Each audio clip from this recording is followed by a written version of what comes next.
Well, having the right degenerate into identity politics does not seem to be a positive solution. So one of the things I would say is that, like, I understand why the identity politics that has been practiced so assiduously and so devastatingly by the left has been co-opted by the right. I understand that.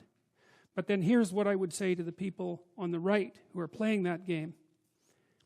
If you play the game of your enemies and you win their game. You don't win. That's not victory.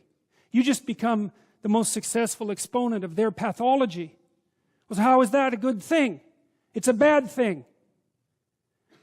So what does that leave people as an alternative? Well, I don't think that the Caucasians, let's say, should revert to being white. I think that's a bad idea.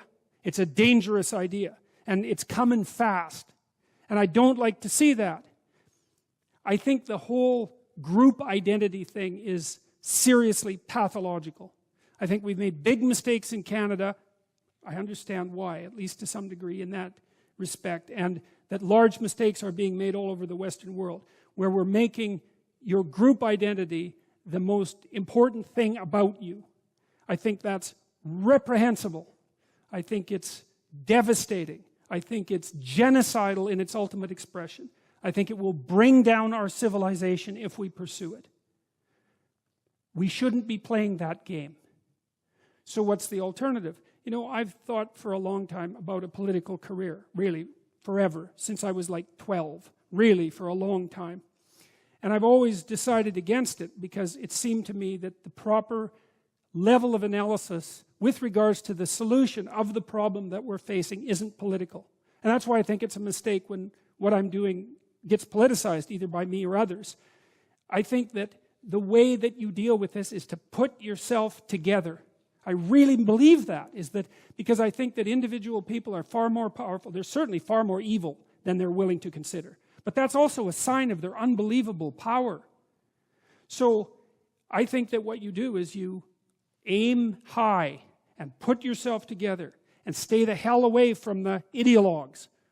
Because they're hiding. They're hiding behind a wall. They're not able to come out and fight on their own behalf. And so the way forward through the ideological mess, and that's the lesson of Western culture, is to place the individual at the place of paramount importance and to make the group identity emerge only when necessary and secondarily, if ever. And so you can do that. You can do that now. You can do that tomorrow. Like, you can put your life together. And again, as I mentioned to the other young man who asked the question, is you won't hurt anyone doing that, right? You pick up your goddamn responsibility. Sort yourself out. Fix up your family, right? And then you can be a force for good in the culture. And if enough people do that, the ideological mess will just evaporate. It'll just disappear. I think that's the way you show people the right path forward, too, is that you say, well, look, we would like it so much if you could thrive as an individual.